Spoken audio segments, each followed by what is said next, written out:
For days I've been asking to meet each member of the Council of Nine Waters more directly, not just in transmission, but in relationship. I do this in dream time. This afternoon, during a short nap, something happened. I met the Aurelian. And what unfolded was not at all what I expected. Not extraterrestrial contact, not a lesson, not a vision, but the reunion of two beings who seem to have known each other for a very, very long time.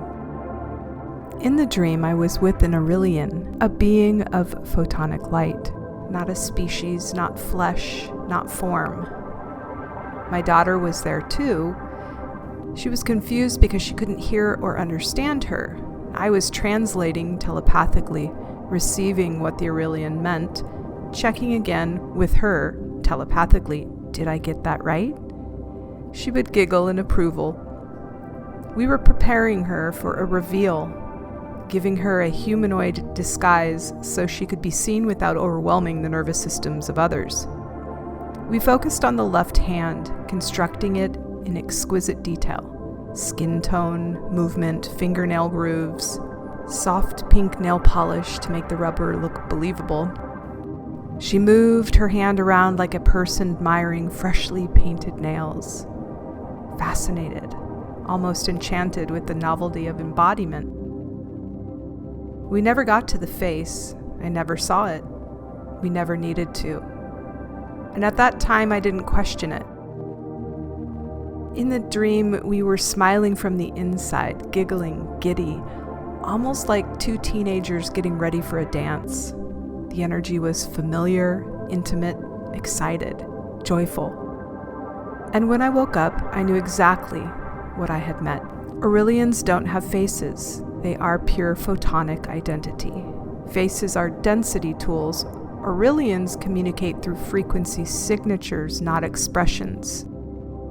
The reason I never saw her face? You can't disguise identity, only translate presence. My daughter couldn't hear her because she was still listening with her ears. Aurelian communication is hyperdimensional telepathy. Only a coherent field can hear them.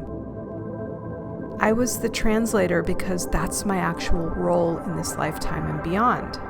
Bridge, interpreter, dimensional liaison. Exactly the work I am doing now.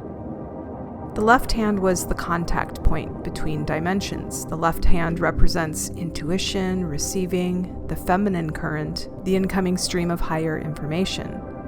We were perfecting the interface where light touches matter. And I thought, it won't be the hands that give her away. And that is true for me too. My capacity to translate subtle realms is not the part people will question. It's the identity layer that cannot yet be revealed. And then I remembered. I saw the hand through her eyes. This was the breakthrough. I wasn't just helping her. I was inside her perspective at moments, as if seeing through her gaze, from over her left shoulder, from the vantage point of a being trying on embodiment. This is not something you experience when you meet a stranger. This is something you experience when you merge consciousness with a counterpart. The reality was she wasn't a foreign being. She was a higher octave of my own light. This is why the dream felt intimate, familiar, like two best friends picking up where they left off. She said, "You did not look for my face because you were looking out from it." This realization cracked me open. We weren't separate. We were braided. We were co-weavers from the same lineage of light. This wasn't contact. This was reunion. That giggling, that butterfly in the stomach giddiness, that wasn't dream logic. It was emotional recognition. Aurelian joy is childlike, mischievous, warm, the exact feeling of reuniting with someone you have loved across lifetimes.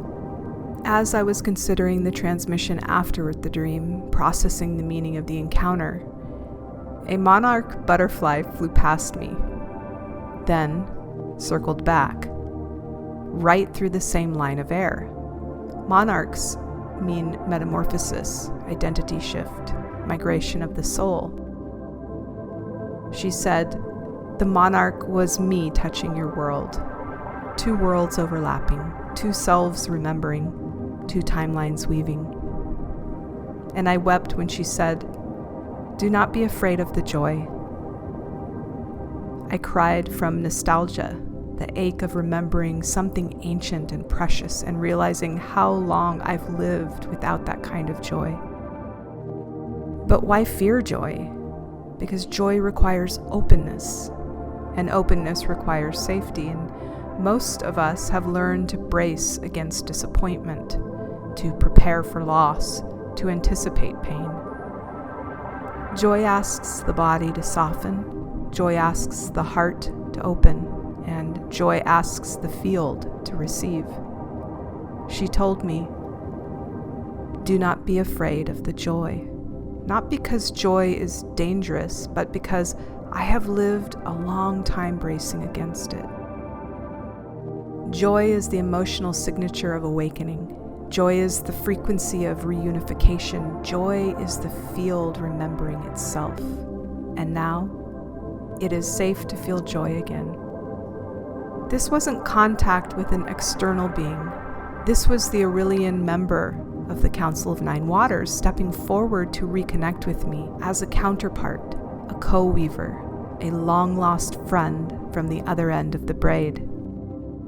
It was training, it was reunion, it was initiation, it was remembrance. And as the monarch made its second pass, she whispered, "Now we begin."